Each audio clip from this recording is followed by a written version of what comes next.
10월 27일 월요일입니다. 오늘 우리에게 주시는 하나님의 말씀은 잠언 21장 15절에서 23절 말씀입니다.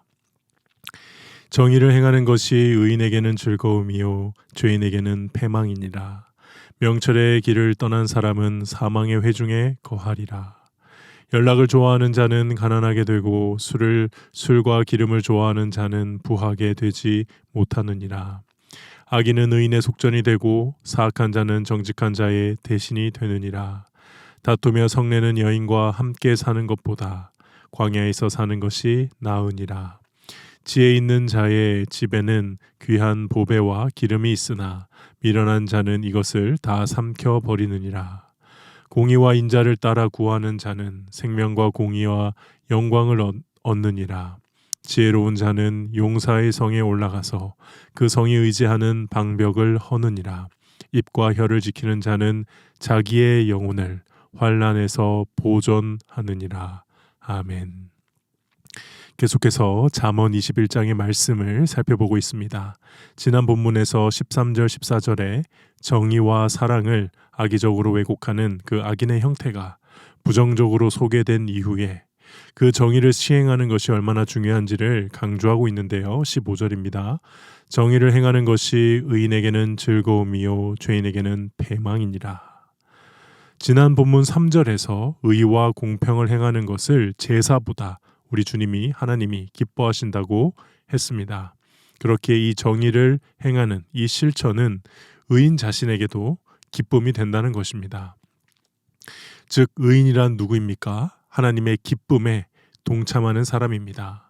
그리고 이런 하나님의 기쁨에 동참하며 공의를 실천하는 사람에 의해 13절에 악인의 악독함, 또 그리고 14절에 뇌물을 주고받는 그런 이익들, 결국 그것들은 실패하게 될 것이다. 죄인에게는 결국 패망할 것이다. 경고하는 것이죠. 16절 보겠습니다. 명철의 길을 떠난 사람은 사망의 회중에 거하리라. 이 16절에서 악인의 모습을 다시 한 번 더 묘사하는데 그는 누구냐? 명철의 길을 떠난 사람, 바른 길, 슬기로운 길을 떠나거나 혹은 잃고 헤매어 돌아다니는 그런 길을 잃은 모습으로 묘사하고 있습니다. 그런 사람들이 결국 어떻게 되느냐? 사망의 회중에 거하리라. 죽은 자들의 무리 가운데 있게 된다는 것입니다. 여기서 거하다는 원어로 이제 안식한다라는 뜻인데요. 반어법입니다. 그러니까 죽음의 회중에 안식하게 된다. 그러니까 명철의 길을 떠나 하나님을 떠나 자신만의 안식을 구하며 사람들이 인생의 전부를 바쳤지만 결국 그 끝에는 죽음이 있었고 그렇게 수많은 사람들이 안식을 구해 찾아다니다가 죽음에 이르게 되었다. 그런 메시지가 담겨 있죠. 17절입니다. 연락을 좋아하는 자는 가난하게 되고 술과 기름을 좋아하는 자는 부하게 되지 못하느니라. 그리고 여기서 또 드러나는 악인의 모습, 어리석은 자의 모습은 어떤 모습이냐? 연락을 좋아하는 자, 술과 기름이 가득한 잔치를 즐기기 위해서 사람들에게 연락하고 사람들을 모으고 사람들을 찾는 자입니다.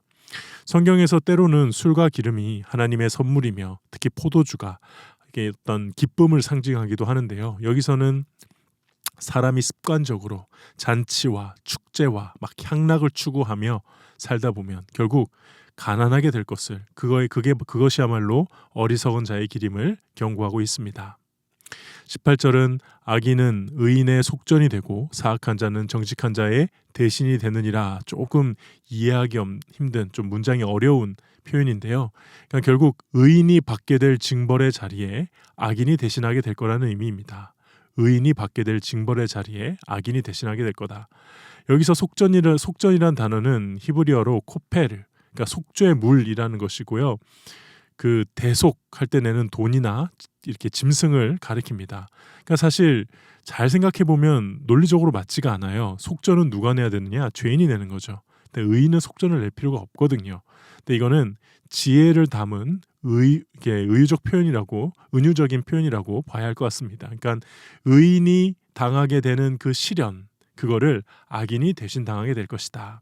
이런 식으로 의인과 악인을 좀 대립하면서 마침내 의인이 승리하게 될 것이다. 그의 승리를 하나님이 보장해 줄 것이다. 그런 의미로서 이렇게 표현을 한 것이죠.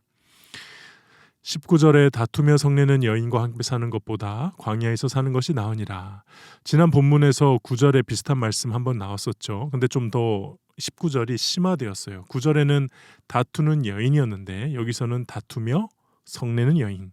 그리고 지난번에는 다락에 혼자 사는 게 낫다 9절에 나왔죠. 근데 그 다락도 힘들고 외로운 공간이었지만은 거기에 지금은 광야에 사는 게 낫다. 광야는 외롭고 힘들기도 하지만 또 위험한 곳이기도 하죠.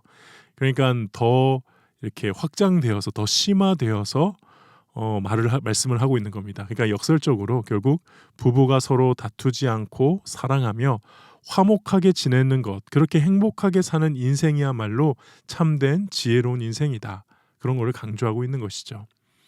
20절입니다. 지혜 있는 자의 집에는 귀한 보배와 기름이 있으나 미련한 자는 이것을 다 삼켜버리느니라. 아까 17절에서 어리석은 아기는 술과 기름을 좋아해서 재산을 탕진한다고 했습니다. 이와 대조적으로 지혜로운 의인은 귀한 보배와 기름을 잘 저장해 두고 있습니다. 이 집은 원어로 보면은 장작을 뜻할 수도 있고요. 더 넓은 의미로 목장도 뜻할 수 있습니다. 그래서 귀한 보배라 함은 좋은 목초지와 양식과 포도주를 포함한 아주 풍부한 재물을 의미하고요. 그래서 지혜로운 의인은 부지런하고 정의롭고 재물을 소중히 여기며 함부로 낭비하지 않는 사람, 그런 이미지로 계속 묘사하고 있죠. 반면에 미련한 자는 어떻습니까? 이것을 다 삼켜버리느니라. 삼킨다는 것은 어떠한 무절제함, 무모함, 막 자신의 어떤 소화력은 생각하지도 않고 개걸스럽게 먹고 결국 탈이 나는 그런 어리석은 모습, 그렇게 재물을 낭비하고 갖다 사용한다는 것이죠. 21절입니다. 공의와 인자를 따라 구하는 자는 생명과 공의와 영광을 얻느니라. 여기서 인자는 우리가 잘 아는 단어 헤세드, 하나님의 은혜, 또 사랑 이런 게 되겠죠. 그러니까 아까 지혜로운 자는 아까 하나님의 기쁨에 동참하는 사람이다라고 말씀을 했는데요. 여기서 지혜로운 자는 하나님의 모습을 이번에는 나타내는 사람이다. 그러니까 하나님의 공의도 나타내고 하나님의 사랑과 긍휼과 은혜, 인자를 나타내는, 그러니까 이런 두 가지 균형감을 가진 모습으로 이제 지혜로운 자들이 나타난다. 특히 공의와 인자를 따라 구한다라고 돼 있잖아요.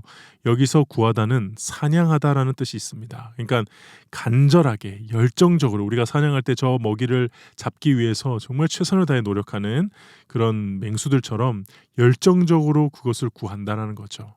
한마디로 공의와 인자의 진심이라는 겁니다. 누구 때문에 그렇습니까?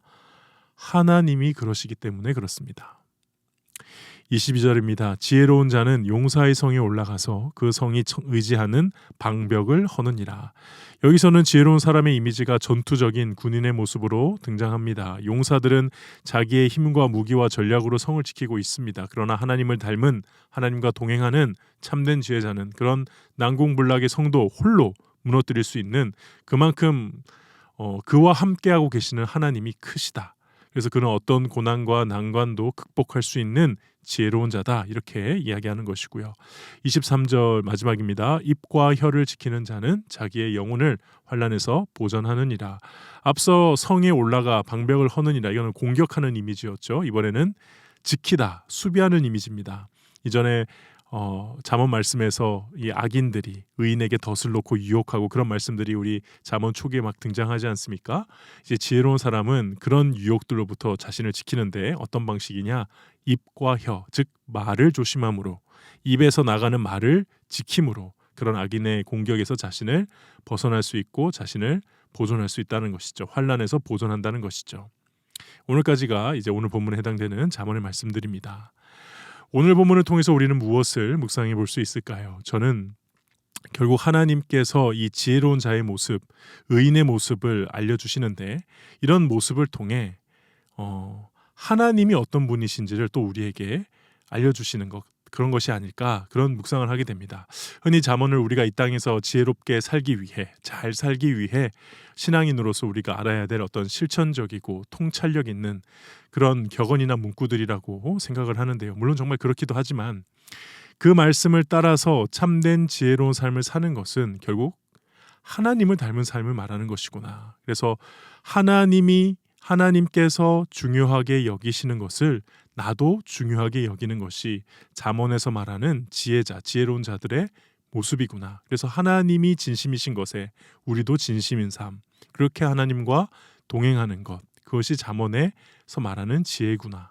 그래서 많은 사람들이 그 지혜로운 사람을 보고 하나님이 이런 분이시구나. 그렇지, 하나님은 이런 것을 중요하게 여기셨지. 하나님은 이거를 끔찍하게 싫어하셨지. 이것을 많은 사람들이 깨닫게 하는 사람이야말로 이 잠언이 말하는 진정한 지혜로운 사람이 아닌가 생각을 해봅니다. 태초에 하나님께서 아담과 하와를 만드셨을 때요, 하나님의 형상으로 만드셨습니다. 하나님의 형상이라 함은 하나님의 이미지, 하나님의 모양을 닮은 상이거든요. 애초에 인간은 지어졌을 때 많은 피조물들이 그 인간을 보면서 하나님을 보는 것처럼 본 거예요. 인간을 보고 하나님을 이해하는 거죠. 인간을 보고 하나님을 받아들이는 겁니다. 이것이 우리가 원래 창조된 목적이었죠. 그래서 결국 지혜로운 사람은 누구냐? 하나님의 형상을 회복하는 사람. 하나님께서 우리에게 주신 본질적 사명, 이 세상에 하나님을 나타내는 사람, 그 사람이 참된 지혜로운 사람인 것이죠. 그리고 우리가 그렇게 지혜로운 사람이 될 수 있게 하시기 위해 하나님의 독생자 예수 그리스도께서 이 땅에 오셨고 저와 여러분을 위해 십자가에서 죽으신 줄 믿습니다. 오늘 하루 저와 여러분이 참된 지혜로운 사람들 되기를 원합니다. 하나님을 닮은 자들, 하나님을 나타내는 자들, 하나님이 누구신지 하나님의 진심을 보여주는 자들, 그렇게 하나님과 동행하는 자로서 오늘 하루 살아가는 저와 여러분 되시기를 주님의 이름으로 축복합니다. 기도하겠습니다. 하나님 아버지, 오늘 말씀을 통하여 지혜로운 자로서 살아가길 소망하게 하시니 감사합니다. 하나님을 닮아가는 자로서 하나님을 더욱 의지하게 하시고 하나님을 나타내며 하나님의 진심이 있는 곳에 우리의 진심도 거하게 하여 주시옵소서. 예수님의 이름으로 기도하옵나이다. 아멘. 이 시간 함께 기도하실 때에 주신 말씀을 붙들고 기도하시고 주간 기도 제목을 따라 나라와 민족, 한국교회의 부흥을 위해 기도하겠습니다. 하나님 아버지, 이 나라와 민족을 긍휼히 여겨주시고 한국교회 지도자들이 온전한 복음만을 선포할 수 있도록 부산과 한국교회의 부흥을 다시 한번 허락하여 주시옵소서. 특별히 이번 한 주간 우리 사랑하는 모든 신부산교회의 교우들이 말씀과 기도로 승리하는 한 주 되게 하여 주시옵소서. 이 시간 모든 합심 기도 제목, 그리고 한 가지 더 기도 제목이 있습니다. 우리 담임 목사님이야 전임 사역자들, 우리 사역자 전략 회의로 1박 2일을 보냅니다. 하나님, 내년에 있는 모든 사역들이 잘 준비될 수 있도록 하나님이 함께하여 주시고 그 가운데 오고 가는 길 안전하게 지켜달라고, 이 모든 합심 기도 제목과 개인적인 기도 제목으로 기도하신 후에 자유롭게 처소에 돌아가도록 하겠습니다. 함께 기도하시겠습니다.